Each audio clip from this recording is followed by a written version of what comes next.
formerly known as the Pinstripe Prospects Podcast, episode number 6, since we made it Chasin 28. Happy to be back with you for the first time in 2021. So let us be, maybe not the last, but one of the last people to wish you a happy New Year's. We're almost ending the first full week of January. We got a lot to talk about. So much has gone on for the rest of baseball. The San Diego Padres making moves with Blake Snell and Yu Darvish we have to get into.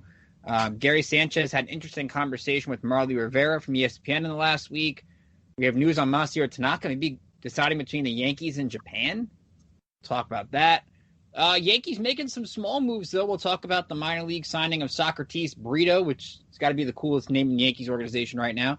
And the trade made on Wednesday, getting Greg Allen from the Padres, what that could mean. And then we will do our minor league position spotlight, where we're going to go each week. We're going to try to highlight a different position in the Yankee system. This week, it's shortstop. A lot of interesting shortstops at the lower levels we'll talk about.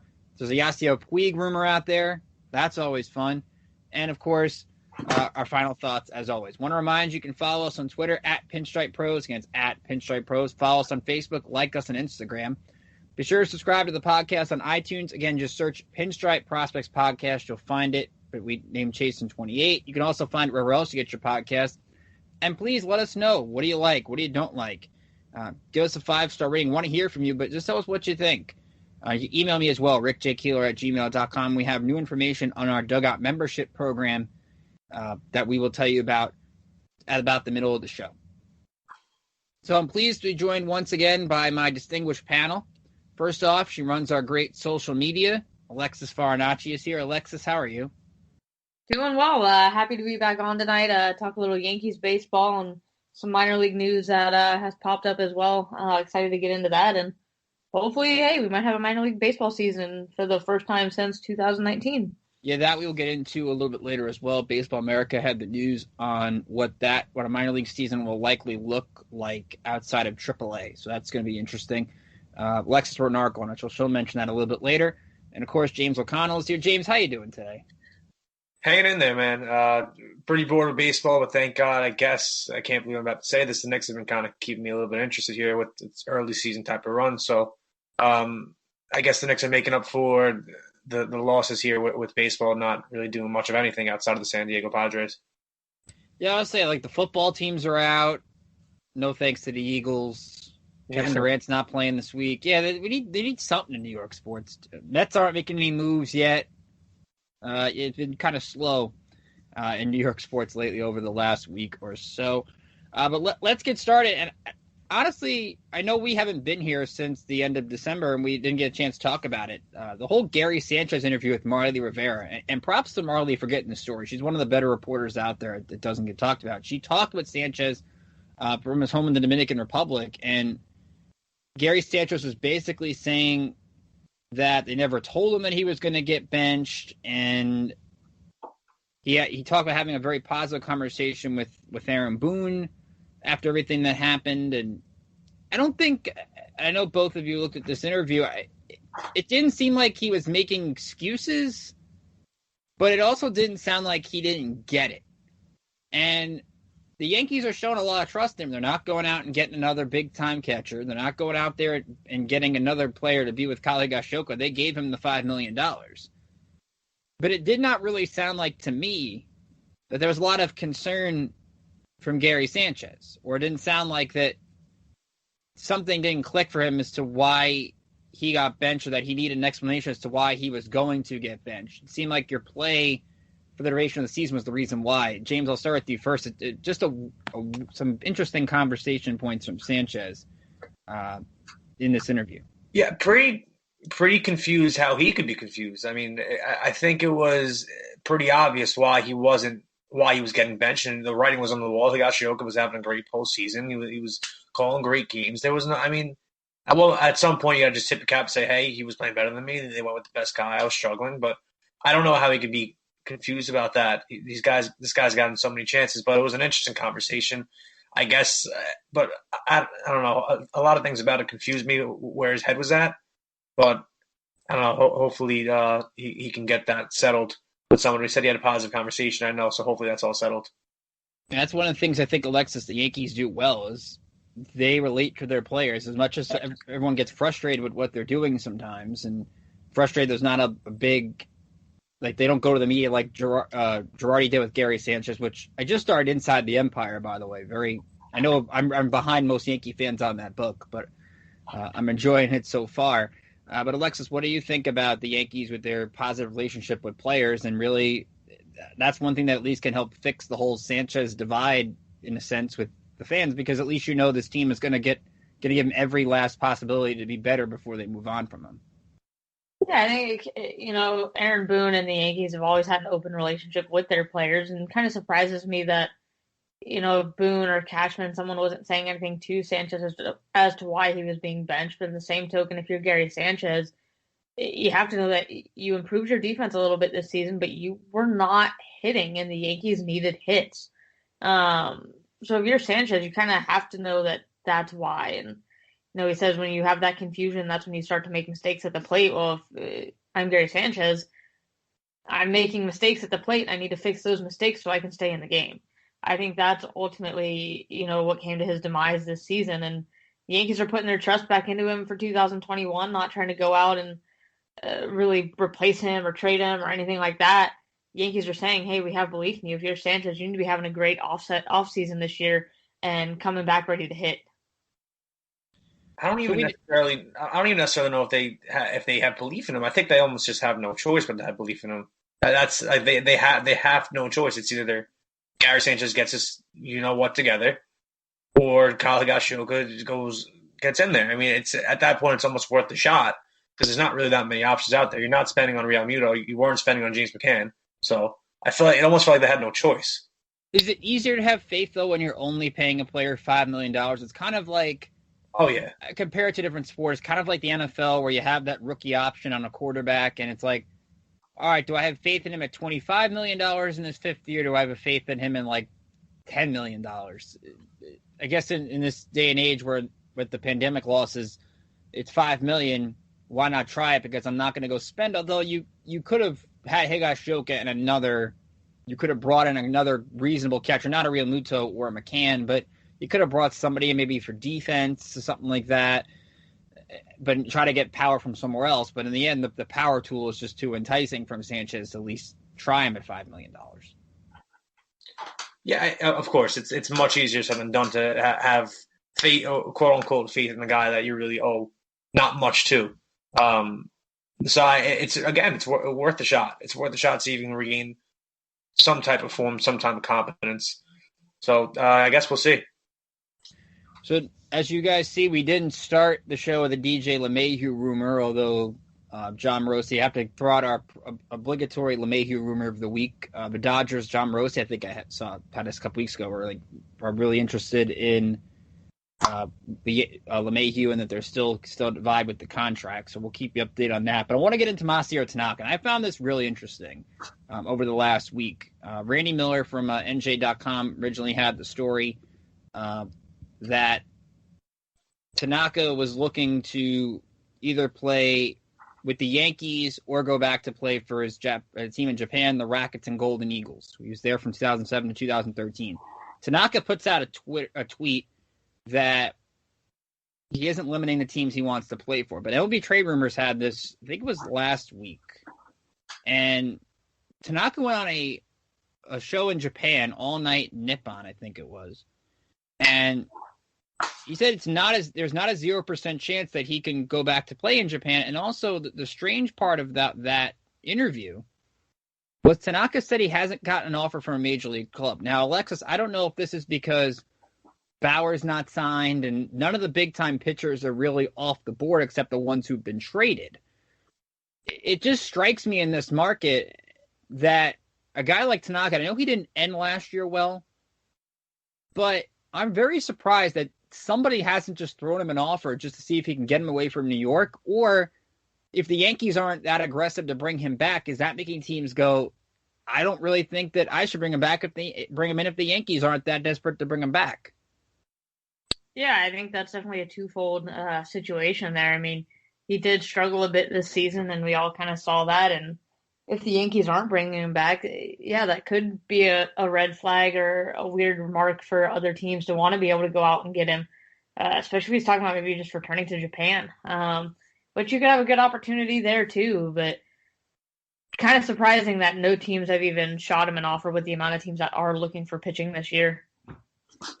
Yeah, I can tell you, James, I'd rather have Tanaka than Jake Odorizzi. I'd rather have Tanaka than most of these pitchers on the market. And I think that's really surprising to me that I could contribute a lot of last year to really what happened in summer camp when he took that line drive from Giancarlo Stanton. I mean, that really affected his year because he never was able to get into a routine. I don't get why people haven't really factored that in when talking about his free agency opportunity. I do think that is very easy to say from a Yankees perspective, not the Giancarlo Stanton situation, but like I'd rather have Tanaka over this guy and that guy because all we really know of Tanaka is a postseason performer and he kind of like he's an Iron Man. But then you peek under those physicals and you're the team and you see his UCL is hanging by a thread.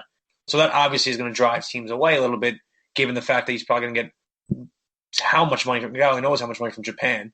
And the Yankees, I'm sure, if they decide to bring him back, would not chintz out on him. So, again, just taking a peek at that elbow, it's not surprising at all to see the lack of interest and really just taking a peek at the numbers. I get it's different to look at Tanaka from a Yankee perspective as opposed to just a personal perspective. I don't know. I think it's because he's delivered such big moments for the Yankees and such big performances.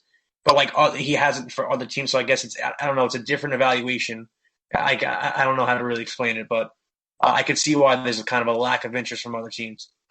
And he's been arguably the most consistent pitcher since he's come here.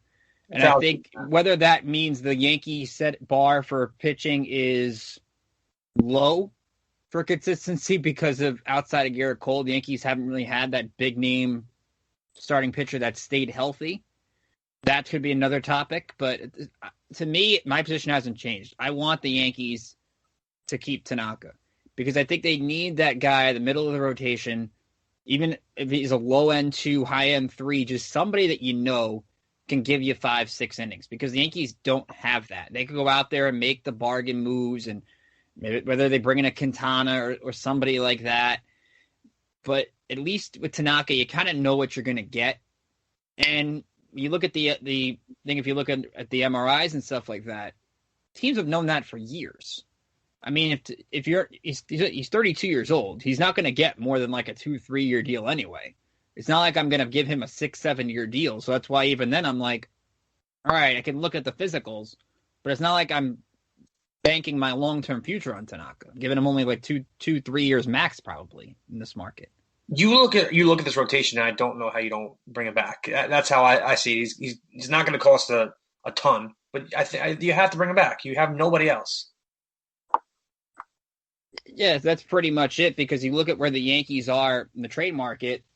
Well, actually only one team really has been on the trade market, and that's the San Diego Padres, who, since we last did a show, said, hey, we're going to trade for Blake Snell, and we're going to give up Luis Patino, Cole Wilcox, and a couple other prospects to shock the world, baseball world. That was like a late Sunday night, I believe. And then a couple of days later, they go, we're gonna go trade for you, Darvish. And Alexis, one of the things I saw on Twitter over those days when the Padres were making moves, and props to AJ Preller for making them, he's got the farm system to make them. And I saw Yankee fans tweet, why can't the Yankees be the Padres? I don't think you want the Yankees to be the Padres. You want to be the Padres that are building up a farm system, yes, and you can trade your B prospects that are A prospects in most systems, and basically be irrelevant until they got Manny Machado and traded for Fernando Tatis and built it back up again? Or do you want to be contending every year? Like, that's the one thing. Like, people want the Yankees to make splashes like that, but you have to understand. I was talking to the host of Locked On Padres on my show this past week. You have to understand the pain that a lot of Padres fans went through just to get to the point where they're at now, where AJ Preller can make trades like that. Yeah, I mean, would I like to be the Padres right now? Yes. I think the Yankees are kind of sitting on their butts and not making moves this offseason, which is kind of frustrating as a Yankees fan. I like that the Padres have been aggressive. Do we want to be them all the time? No, we want to be contending all the time. I think we have a great farm system already. Same token, the Yankees need pitching, and they need pitching that doesn't need to still be built up in the minor league system. We need someone with experience. We need someone who can come in and be in those big situations. I kind of want to go get Corey Kluber. I've always been a fan of his. I like the way he pitches. I like how he can handle pressure situations. I'd like the Yankees to go pursue that one. I think they do need to get more aggressive this offseason.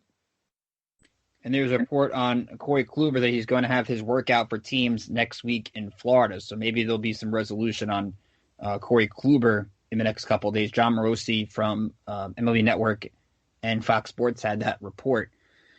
James, looking at it from the Yankees side, at least on the Rays trade, it feels like the Yankees got better, or their chances got better, and they weren't even a part of this thing. Because if I'm Tampa Bay, and I get why they trade Blake Snell, I don't think Game 6 played a part in it, although it might have played some part in it.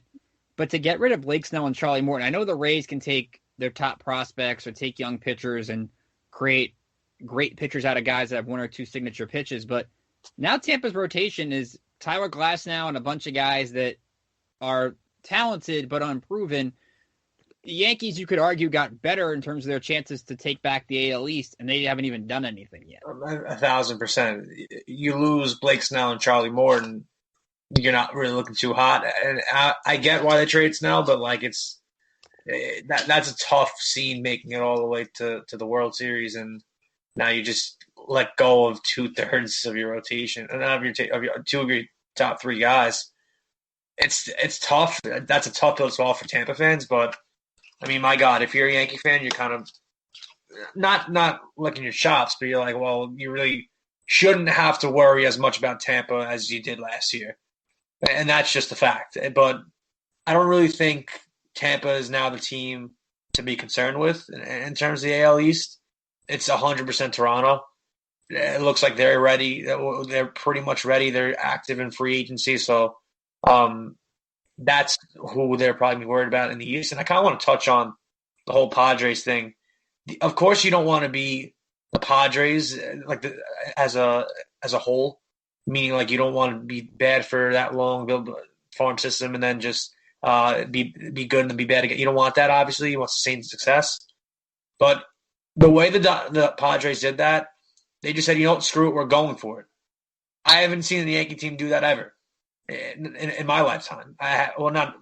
Since I can really remember watching baseball, I have not seen the team do it. They haven't. They've had teams where they've been one or two pieces away, and then just say, screw it, let's go for it. Instead, they just sat in the hand and said, you know what, we didn't get the right deal. The Padres said, let's go for it, and I respect everything about that. Was the Yankees' last go for it trade Britain? I feel like what did you really give up for a half a year's Zach Britton? I'm saying like the Padres went out and got two Cy Young Award winners, basically, essentially. Like that's phenomenal. Like that's going for it. Obviously, signing Garrett Cole is going for it, but where we stand right now, that almost feels like a necessity because without Garrett Cole, where the hell are you? Who do you have? You have no one. So. Yeah. Was the James Paxton trade going for it? No. He was like Darvish, Blake Snell, that is going for it. Why weren't the Yankees? I know they don't have the pieces, but like you would like to see the Yankees go after Darvish, or like these are guys that just don't come around often. And I feel like the Yankees miss out on that big trade more often than not because they're not willing to give up the pieces. The Padres said, finally, screw it. We have the team. We're ready. We're going for it. And that's very admirable. The Darvish thing is definitely a good point. The Cubs only ate $3 million of the $60 million that's left on Darvish's contracts. Yeah. So that's again, if you want to take on all that money, which you can argue the Yankees don't want to do. They don't. And not a lot. And to be fair to the Yankees, not a lot of teams want to do that. It's really a few teams. Like everyone was shocked Darvish went for 4 prospects and none that were really top level guys. All like 8 international free agents that just signed, and Owen Casey is a Canadian player the Padres had got drafted recently. But I don't think Darvish is a really good pitcher. I want to see him do it in a 162-game season. His 60-game season was fantastic. Can he get that over 162 would be the question. So I agree the Yankees don't really go for it in trades. But to be honest, there hasn't really been a situation where they've needed to. Because there's not often 2 Cy Young Award winners, or Darvish case runner-up to Bauer, that they are available. And it's a weird situation of why they're available. You're not going to trade with Rays to get Snell. I mean, San Diego is in a great position to do that. Paxton, I would say, is the closest thing to going for it recently because they gave up Sheffield. And at the time, Justice Sheffield was their top pitching prospect in the system. So that, in a sense, is going for it without necessarily going for it, really. Yeah, I guess you could date back to the Verlander situation. That was a money thing, though, more so, monetary reasons, of course. But I feel like there's just, like they weren't in on Bauer. Like, somehow the Cincinnati Reds got Trevor Bauer from Cleveland. Like, it just, I don't know. I feel like if Brian Cashman just said, you know what, I'm going to give up these pieces because this team is good enough and we need that. We need that. That was my phone. We need that last guy. So I will give it what it takes, but the Yankees have been reluctant to do that. And granted, it's why they've been so good. They've been as good for so long because they keep on to these pieces. However, at some point, you got to really go out and try to win a championship, and I know they do. But at one point, I just want to say, you know what, screw it, we're going for it. I just want to see them do that once. I agree with that, and I want to chime in on what James said, too, about if there's a team we need to be worried about in the AL East right now. I agree. It's not the Rays. I think the Rays just gave up, honestly, kind of their pride and joy in Snell, but this Blue Jays organization is going to be a force to be reckoned with, especially if they start chiming in on DJ LeMahieu and they end up getting him. I'd be scared to see what happens with this Blue Jays organization, and I agree with James. The Yankees need to go for it. If there's any year they're going to, this is the year. If you're Brian Cashman, you know Yankees fans are frustrated. It's been the drought of a lifetime right now of not being in the playoffs and not making World Series. You gotta go big this year and get your guys. Well, we'll say a good point by Alexis on the pride and joy thing for Snell, because I was thinking if I'm a Rays fan, and I mean, who do I buy a T-shirt for to wear to the game? Who do I buy a jersey to go support? Because they just trade everybody in 2-3 years. I mean, Evan Longoria didn't even finish his career in Tampa Bay. David Price didn't finish his career in Tampa Bay. James Shields doesn't finish his career in Tampa Bay. Carl Crawford, B.J. Upton, Melvin Upton, whatever, any kind of Upton. They don't have that franchise guy. And I get why they do a business like that, because they really can't afford to give out that lucrative contract that a lot of players want. It just stings, because it's like, and if you're a Yankees fan, you at least know when you sign players, you're signing them for the foreseeable future. You could buy a Garrett Cole T-shirt, and Garrett Cole's going to be here for the next 8 years. You could buy a Stanton shirt, and he's going to be here for the next 6-7 years. Depending on if that's a good or a bad thing, depends on what you view of Giancarlo Stanton. But nevertheless, the Rays fan doesn't have anybody to latch on to. And Snell wanted to be there. And I think that's what, if you're Blake Snell, that's why I would think you'd be frustrated, although you're going into a place where you're probably a top 3 team in baseball now. And you could argue, I would think the best 3 teams, and you've seen a lot of people do this, the best 3 teams in baseball are in the National League. The American League is that far behind. Yeah. It's, you know what? You really go up and down in the American League. I really don't see a legitimate, like, oh, that is who was going to win the American League. Houston is weak. They're going to lose George Springer. Tampa lost Blake Snell. Who are we really looking at? Minnesota, we know their deal at all times. The White Sox, I don't know.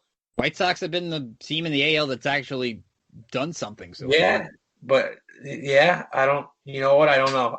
You go up and down the league, and it's just so weak. And I wish the Yankees would say, "Screw it." We have Garrett Cole, we have Aaron Judge, Giancarlo Stanton. Let's freaking go for it, no matter what the financial hardships we hit. I know, I get it. It's tough, but you're the Yankees. Like, something's got to give here. This is really never been. There's never been a better time to go for it than right now with this current core of players and the current competition around them. You could argue that Toronto, again, is still young, but I think they're here. I don't know if they're a World Series contender just yet, depending on what they do, but they're here. There's no better time to go for it than right now. And all credit to the San Diego Padres for doing that, even though the National League is kind of like the Wild West out there.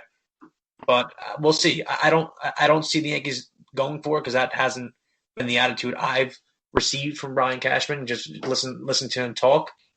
So I don't know. I wish they would just get up and say, we're going for it, just like the Padres did. By the way, my worry for LeMahieu at this point, I don't think is Toronto. I think Toronto's got their different. They're in on different players, like the George Springers. If Sugano comes to the States, which right now it doesn't sound like he's going to come to the States, but I'm sure they're in on him. They've got like different plan B, plan C, plan D. They could even trade for Lindor if they want to. Right. I don't think, to me, I'm more worried about the Dodgers than the Blue Jays with LeMahieu.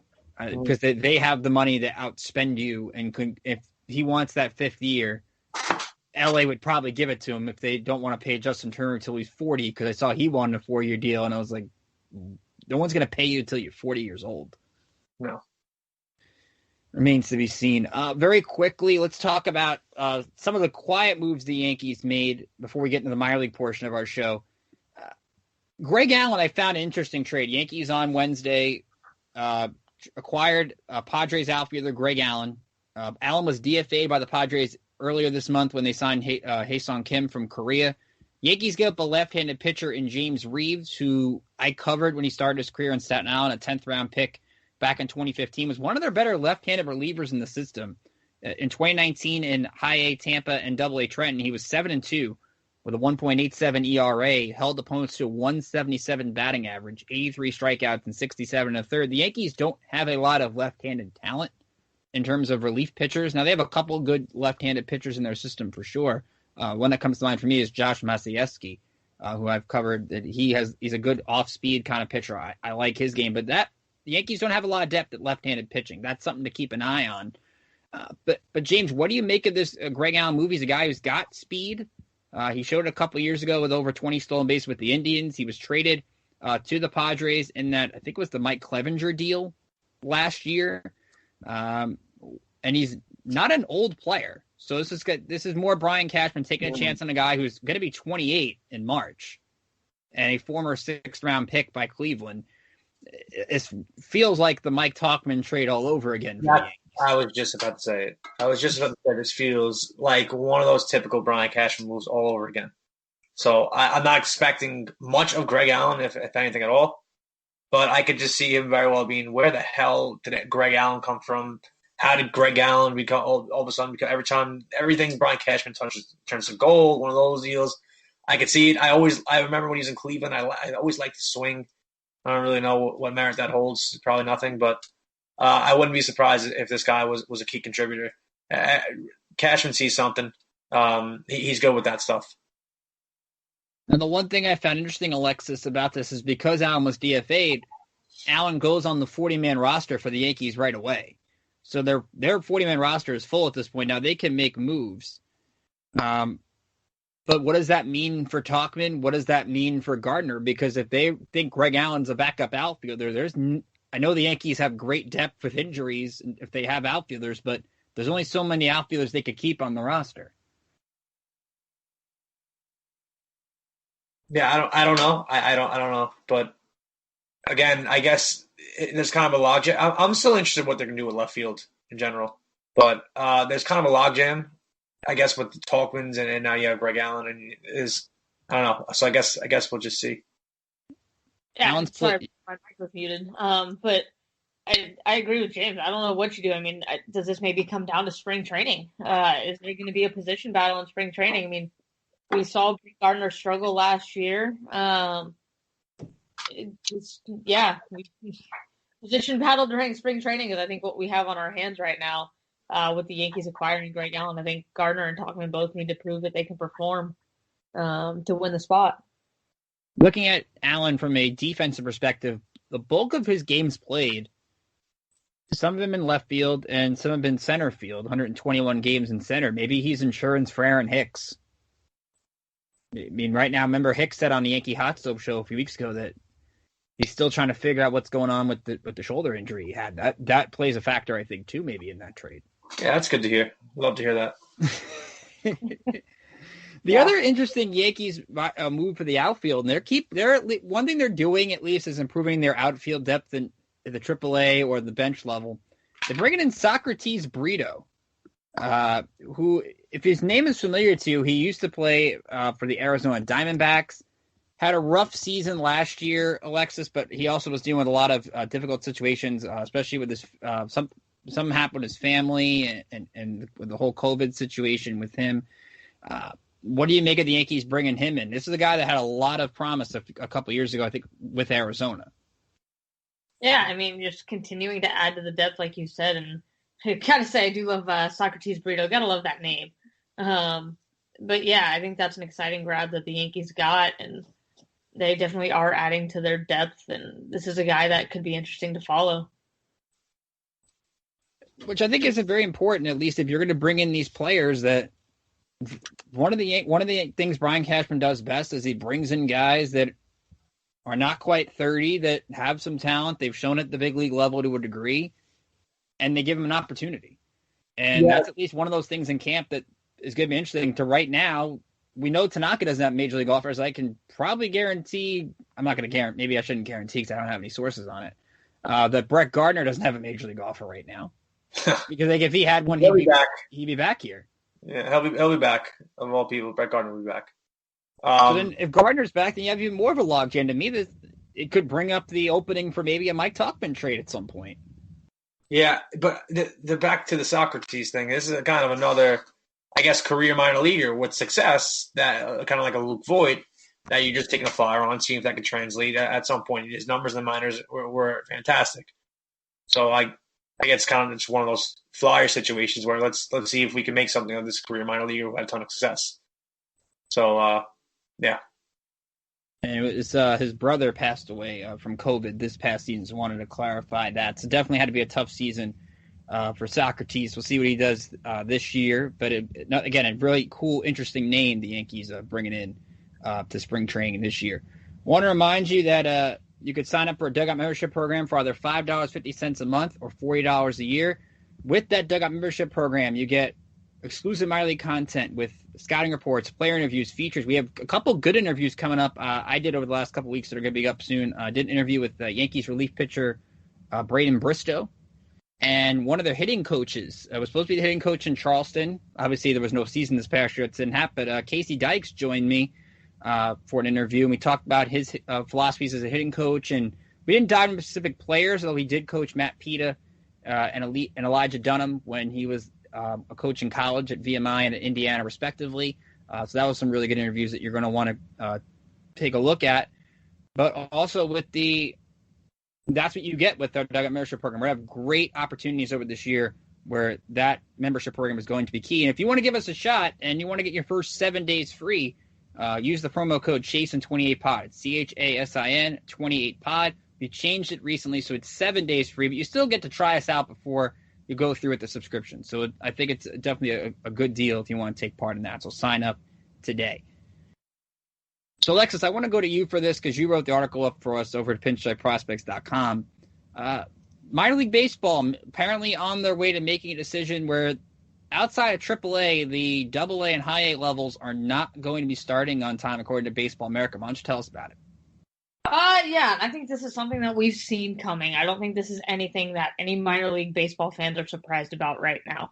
And if you are a minor league baseball fan, honestly, you can kind of excited because you've got Major League Baseball and AAA starting and then ending in September into October, and then more baseball that's going to continue into October and end early to mid-October with the single A and double A seasons. So yeah, as Baseball America reported earlier, it seems that there's some good news on the horizon that minor league baseball will be returning. And if you're a fan in the Florida State League, gosh, this is a long time coming.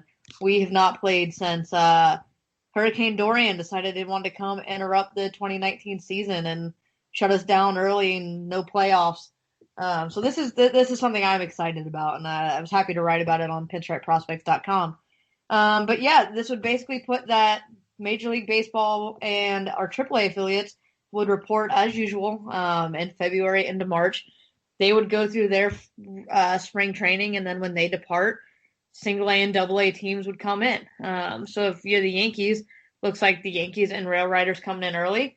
And then you've got double A Somerset, advanced A Hudson Valley, and single A Tampa would report then after. And that would be about March into April, and their spring training would go till May. The other interesting part about this, you have the schedule format, which is 6 days on, 1 day off. We kind of talked about that a couple weeks ago. But also what I read, Alexis, in this, and they've talked about also decreasing the travel because with COVID, you want to keep an eye on that, especially you don't want to travel so far unless you have to. The idea of no playoffs. But even though there'd be no playoffs, minor league games till October. And normally the minor league season would end around Labor Day, so at least getting an extra 2-3 weeks, especially after all the time these players have lost, would be a good thing for the players because it means more on-field time. And if there are fans in the stands and we get the vaccine going, and hopefully that, as it's starting to get going, but gets going at a more quicker pace, maybe we do get fans by May or June, and that allows the minor league teams to maybe get more revenue that way if the season is extended into playing into October.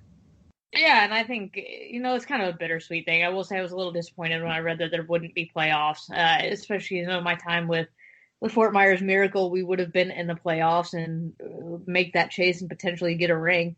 And a lot of these guys kind of look forward to that opportunity. It's kind of like having your minor league World Series pulled from you, yet yes, it's just at the minor league level, but that's something the guys look forward to, is making that chase for playoffs. And granted, they're all there just to fight for a position and make their way up in the organization. I think it's great that we are going to have minor league baseball until October, but would have liked to see playoffs be able to stay in some way or shape or form. And James, I'll throw you in on this. Looking back, and you look at late September injuries, it used to be, you couldn't really send the player on a rehab assignment because there was no minor league baseball in a lot of places because you had the playoffs in some leagues, or some leagues you didn't have your affiliate make the playoffs at all. Now at least you don't have to rush the player back off of simulated games down at the Tampa complex. You can now get them in rehab games in September, and that might be ultimately a good thing for the player not to have to rush back and worry about, okay, did you get enough work in the 50 simulated game at-bats you took or the simulated games you threw on the mound? That could be a good thing for the major league level as well. Yeah, and that's also kind of why last season was so hard. There was if you were hurt, there's no rehab, and you're hitting off a machine in minor league, and like kind of guys are just getting their reps in. So it'd be nice to see minor league games back just for the purpose of major league guys getting the rehab in. So we made a decision at the end of last week's show. James and I kind of did this during the shutdown with looking at different positions in the Yankees system. And it's one of the things we're going to try to bring back here throughout the month of January, maybe in February, as we get closer to hopefully a minor league season in April. And one of the positions, and James brought up this week, is shortstop. Yankees have a lot of good lower tier prospects at shortstop. And James, you brought it up for maybe the Yankees not having a certain future at short. Why don't you tell us about that? Yeah, so it's kind of interesting to look at the shortstop position for the Yankees because that's, again, with Jeter right to Didi, it was kind of on lockdown. Now it's up in the air for the first time in quite some time. I don't know if Gleyber Torres is the shortstop of the future. I think we saw that he was not the shortstop of the future just by his play and just the way he played defensively. So it's an interesting time to take a look at this system. So let's start here at the shortstop position. One of the top prospects in the Yankees system is Oswald Peraza. He's 20 years old. He was in, I believe, Low A. Charleston at the time in 2019. Alexis, why don't you tell us a little bit about Peraza? And this is the guy the Yankees have some high hopes in. I was hoping to cover him in Staten Island a couple years ago, and that just never happened because he got promoted right away. Yeah, I definitely think he's a player to be excited about and one that we could see make his way up into maybe AAA this year, depending. You look at the way he can hit line drives is kind of what he's known to be able to do, and his ability to hit home runs if he can get the ball high enough in the air. Could hit 15 to 20 homers per season is what MLB.com is saying about him. He's got speed. He's aggressive. I think he's a player who is confident. He's confident in his abilities, and he's ready to get out there and make his way through that system. It's definitely high hopes for Peraza, one of those guys I'm sure a lot of teams ask about when they try to make trades with the Yankees, and the Yankees aren't going to do it because he's got a bright future. Another player with a bright future, James, is Anthony Volpe, the Yankees' first-round pick from a couple years ago. Kind of had his season in 2019 kind of derailed by injury. But this is a guy the Yankees were very high on, a very defensive-oriented shortstop. Tell us about him a little bit. Yeah, the one thing I love to see with Anthony Volpe, again, he has the speed, he has the defense, but the one thing you like to see with the young hitter is patience. 350 OBP in his lone season in Pulaski. I know he was kind of fending off injuries, but it's impressive to see a young hitter with patience. The rest is not guaranteed to come. But if we have a good kind of pitch selection and all that good stuff, he had 30 strikeouts in 34 games. It's promising. That's the most promising takeaway I have from Volpe is that OBP being in the 350, even though he batted 215. So that's always a positive. And again, a guy that could run and a guy that could really play defense. So excited for Volpe. He's a ways away. So I guess it'll be. There we go. So Alexander Vargas is another player to keep an eye on. 2019, he got a chance to play in the Gulf Coast League, 40 games of rookie ball, home runs, 16 RBIs, stole 13 bases, 15 overall on the season. So Vargas is another guy, switch hitter with some good speed you want to keep an eye on. And Josh Smith, the Yankees took him, I believe it was in the second round a couple years ago out of LSU. I got a chance to cover him at Staten Island 2 years ago. And one of the things that stands out about Smith, he's got a really good hit tool. The guy seems to make consistent contact whenever he's at the plate. He's a left-handed hitter. With Staten Island, he hit .324, had a .450 on base. He could play a little third base as well. So he's very versatile the way he plays around the diamond. He had good experience playing in the SEC. So like we talked about, James and Alexis, a couple weeks ago with catcher, and how somebody has to break through a catcher between Wells and Siegler and Bro, you kind of get the sense that that's going to have to happen at shortstop if there are games this year, because a lot of these guys are around the similar level in the system, or maybe one of them would have to learn second or third base potentially. Yeah, it's again, shortstop's kind of an interesting thing because I guess shortstops in a sense are not expendable, but they can rotate. You can come up as a shortstop and they can move you to the outfield because you're an athlete and you can kind of move all over the field. So it's always interesting with shortstop prospects. Now, Alexis, I know you wanted to talk about this toward the end of the show. There was a rumor this week, I think it was Mark Feinsand from MLB.com had it. Yasiel Puig and the Yankees? What do you think of that? I think it could be interesting. I mean, I think he could be a big bat to add to the organization and in a lineup that could use it, especially if we don't end up getting DJ LeMahieu back. I think you're in a spot where you got to go get someone who can put the bat to the ball. Yeah, he's got some drama surrounding his name and some issues there, but I think he's a great player who I wouldn't mind having if the Yankees go out and get him. James, what do you think on Puig? I guess it would bring some type of interest to an offseason where there's absolutely no interest.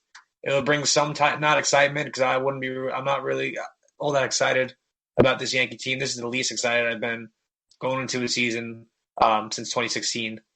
So I guess Puig would be an interesting add. I don't really know where he fits. He'd be a fourth outfielder, but I think we all know the inevitable is coming and Brett Gardner's resigning. So I don't know where he fits. So, but it would be interesting to have a guy that looks a bat and does all that fun stuff.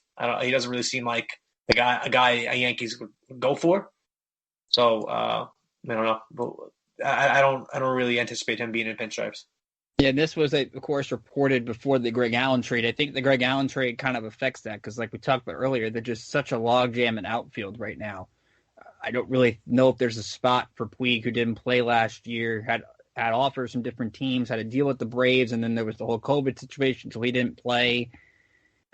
I don't really – it would be definitely be fun for us to cover in New York, but I don't really see a fit here in terms of playing time, and I think you're better off with a team maybe like the Marlins or somebody like that's going to give him an opportunity to play.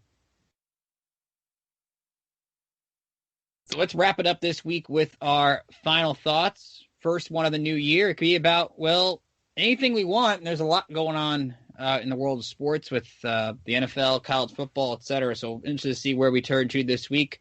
How about Alexis? We start with you this week. What do you got? Oh, man, my final thoughts. My man Trevor Lawrence declaring for the NFL draft officially today.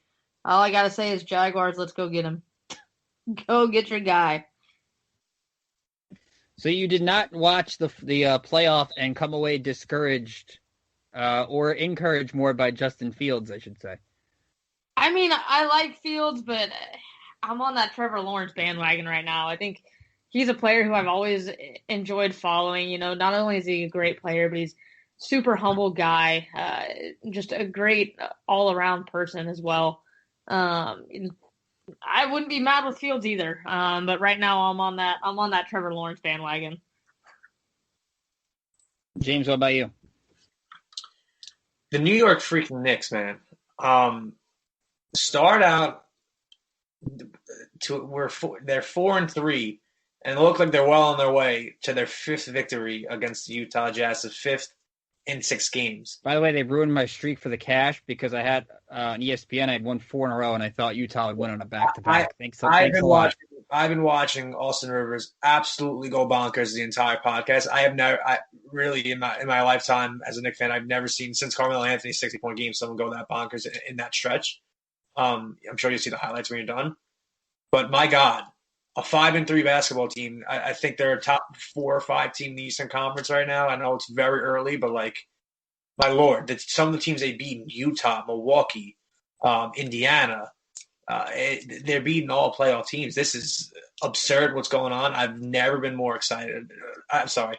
I haven't been this excited since the Carmelo Anthony days when they first got him. This is insane. Tom Thibodeau looks to be like a tremendous coach. He's got this team playing hard. It's really fun to watch. I'm having a lot of fun watching these guys go at it every night. Every single one of these guys gives it their best effort. That's all a product of the coaching of Tom Thibodeau and the guys that brought in Kenny Payne, Johnny Bryant. This is a fun team to watch, and it almost feels like they're a score or 2 away from being, I think, a legitimate team. Yeah, definitely. I love the way the Knicks are playing. Thibodeau is a great hired head coach. So even though they cost me my streak, congratulations to the Knicks on getting a good win there. A couple of things you want to end with a couple of Yankees notes. If you want to go to Baseball America, check out a great article by Brendan Cuddy. You're familiar with his work on NJ.com. But he's been doing some work for Baseball America, and he had a good article talking with Sam Breen, who is running the Yankees pitching in the minor leagues. And there was a good where Breen talked about Luis Gil. Luis Gil, we talked about Medina, and we did a couple weeks ago, and how much of a guy that how much of a future he has. I think people sleep on Luis Gil in a way, because he's a player that can light up the radar gun with his fastball. And in this article, Sam Breen talks about the slider that's being developed by Gil. And that's the guy I'm a big fan of. I think he's got a really bright future in the Yankees. You never know. We talk about Schmidt. We talk about Medina. I don't think a lot of people talk about what Luis Gil has the potential to do in the system. So I think that's a name you want to keep an eye on. He's on the 40-man roster. And the Yankees will be looking for some of these young pitchers to break through. We'll see if Matt Blake can do that.